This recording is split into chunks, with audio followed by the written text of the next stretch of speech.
అంటే ఇందులో ట్రైలర్లో చూస్తే మీ బ్యాచ్ మీద అర్జున్ దేవ్ అని ఉంది. సో ఇందులో రుద్ర అని హెల్మెట్ ఉంది, అంటే పైలట్ దానికి సంబంధించి కాక్పిట్లో కూర్చున్నప్పుడు, రైట్? రుద్రనా అర్జున్ దేవ్? సో అర్జున్ దేవ్ అనేది పేరు అనమాట. అంటే ఫ్లై చేసేటప్పుడు ప్రతి పైలట్కి ఒక కాల్ సైన్ ఉంటుంది. ఇప్పుడు అలీరేజాకి ఏఎస్ అని ఒకటి, మనుషికి ఈవా అని ఉంటుంది, ఒక్కొక్కరికి ఒక కాల్ సైన్ ఉంటుంది అనమాట. సో ఏంటంటే ఫ్లై చేసేటప్పుడు రేడార్లో మొత్తం పేరు ఇప్పుడు కే సాయి వరుణ్ తేజ్ అని కదా, వరుణ్ లాగా అలా చిన్నగా అర్జున్ దేవ్ ఎందుకు అని చెప్పి రుద్ర అని పిలిచారు. ప్లస్ రుద్ర అనేది కూడా సినిమాలో నా క్యారెక్టరైజేషన్కి దగ్గరలో ఉంటుంది. ఎమోషన్, ఆ యాంగర్ కానీ అది ఉంటుంది తన క్యారెక్టర్కి. ఆ రిఫరెన్స్ ఆలోచించుకుని రుద్ర అనే పేరు పెట్టడం జరిగింది. మన ఇండియన్ బేస్డ్లో ఆర్మీలో చాలామంది అందమైన అమ్మాయిలు ఉంటారు, అంతే తెగువ చూపించేటువంటి అమ్మాయిలు కూడా ఉంటారు. ఏంటండి? మన ఆర్మీలో సో ఎంత తెగువ చూపించే మహిళా ఫోర్స్ ఎంత ఉంటుందో అంతే అందగత్తెలు కూడా ఉంటారు. ఆ ఉద్దేశంతోనే మనిషిని పెట్టుకున్నారా ఈ సినిమాలో? నేను హీరోయిన్ నేను ఎందుకు పెడతానండి, డైరెక్టర్ పెట్టాడు. అంటే డెఫినెట్గా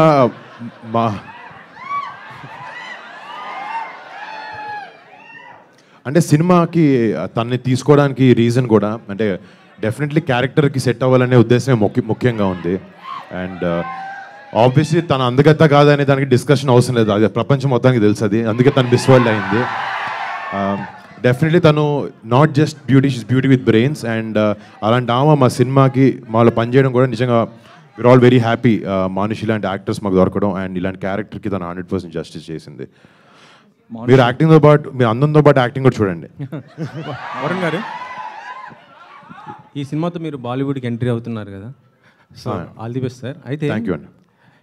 ఈ అంటే కొంత పాకిస్తాన్ వ్యతిరేకంగా వచ్చినటువంటి బాలీవుడ్ మూవీస్ ఈ మధ్య చూస్తుంటే అక్కడ స్టార్ హీరోస్ సల్మాన్ ఖాన్ నటించినటువంటి టైగర్ 3 కానీ లేకపోతే హృతిక్ రోషన్ది ఫైటర్ కానీ అవి అంత ఆశాజనకంగా హిట్ కాలేదు. అంటే ఒక స్టార్ హీరోస్కి బాలీవుడ్ వాళ్ళకే హిట్ కాలేదు.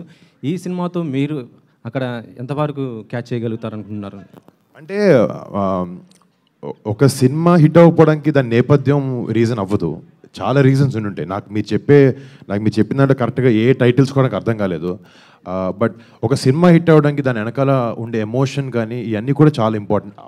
అంటే యాంటీ పాకిస్తాన్ అంటే ఆ రెండు కూడా కొంత పాకిస్తాన్ అంటే ఉండేటువంటి కాన్సెప్ట్తో వచ్చింది. నేను వేరే గురించి తెలియదు కానీ మా సినిమాలో మా ఉద్దేశం ఏంటంటే ఒక కంట్రీని బ్యాడ్ లైట్లో చూపించాలనే ఉద్దేశం కాదు. ఒక ఇన్సిడెంట్ మన దేశంలో జరిగినప్పుడు దానికి రీజన్ అయిన మిలిటెంట్స్ కానీ టెర్రరిస్ట్ ఆర్గనైజేషన్స్ కానీ వాళ్ళు డెఫినెట్గా వాళ్ళకి సపోర్ట్ ఇవ్వం. ఎందుకు ఇస్తాం?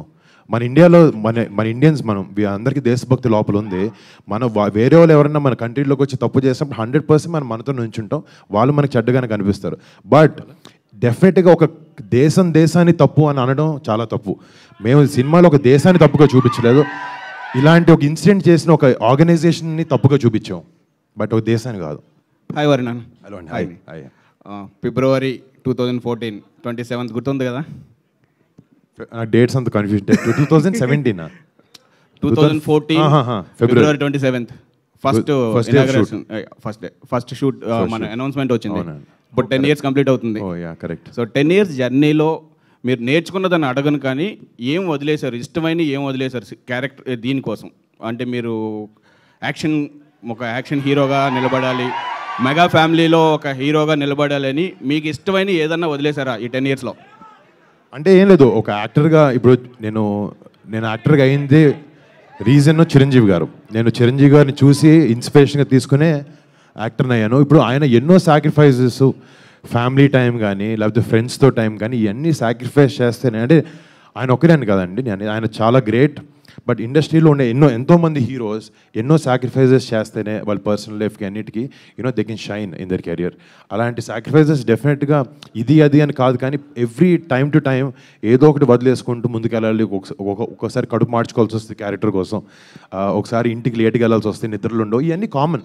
బట్ అందరినీ డ్రైవ్ చేసేది ఒక మంచి సినిమా ఇవ్వాలి, ఈ ప్రొఫెషన్లో రాణించాలి అని ఒక ప్యాషన్ ప్రతి యాక్టర్ని డ్రైవ్ చేస్తే నన్ను అదే డ్రైవ్ చేస్తుంది. సో ఇంకొక క్వశ్చన్ అండి, మ్యూజిక్ గురించి. మిక్కీ జే మేయర్ గారు ఇక్కడ లేరు. సో ఫస్ట్ ఫిల్మ్ నుంచి మీకు ఆల్మోస్ట్ ఇది 5th ఫిల్మ్. అవునండి. ఆయనతో మీరు ట్రావెల్ చేస్తుంటే ఈ ట్రావెల్ ఎలా ఉంది? అంటే డైరెక్టర్స్ లేదంటే కథ డిమాండ్ చేస్తున్నాయా మిక్కీ గారిని, లేదు మీరు ఏమన్నా సైడ్ చేస్తున్నారా? నేను రికమెండేషన్ లాంటివి నిజంగా చేయనండి. అంటే నేను ఫస్ట్ సినిమా నుంచి ఎవరో తెలిసిన వాళ్ళు వాళ్ళకి క్యారెక్టర్ ఇవ్వాలనేది కాదు.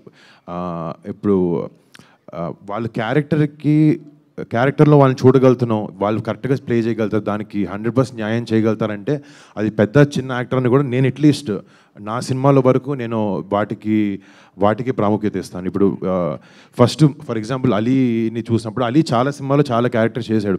బట్ అలీని చూసినప్పుడు నాకు నిజంగా తను ఒక ఎయిర్ ఫోర్స్ ఆఫీసర్లో ఉంటాడు, తను చేస్తే బాగుంటుంది అని అలాంటి రికమెండేషన్స్ తనకి మా క్రూలో ఉండే చాలామందికి అలాంటి రికమెండేషన్స్ ఇవ్వడం జరుగుద్ది. బట్ అంతవరకు అంటే వాళ్ళు ప్లస్ తను కష్టపడి తనకుంది, నవదీప్కి, మానుషికి, మా అందరికి సినిమాలో పనిచేసే ప్రతి ఒక్క ఆర్టిస్ట్ అలా కష్టపడే వాళ్ళే. సో నాకు కూడా ఎక్కడైనా నాకు ఒక కంఫర్టబుల్ పొజిషన్ ఉంది, నా మీద సినిమా చేస్తున్నారు, నాతో నన్ను నమ్ముకుని ఒక 100 మందో 50 మందో సినిమా చేస్తున్నారు అనుకున్నప్పుడు ఈ రెస్పాన్సిబిలిటీ నాకు 100% ఉంది.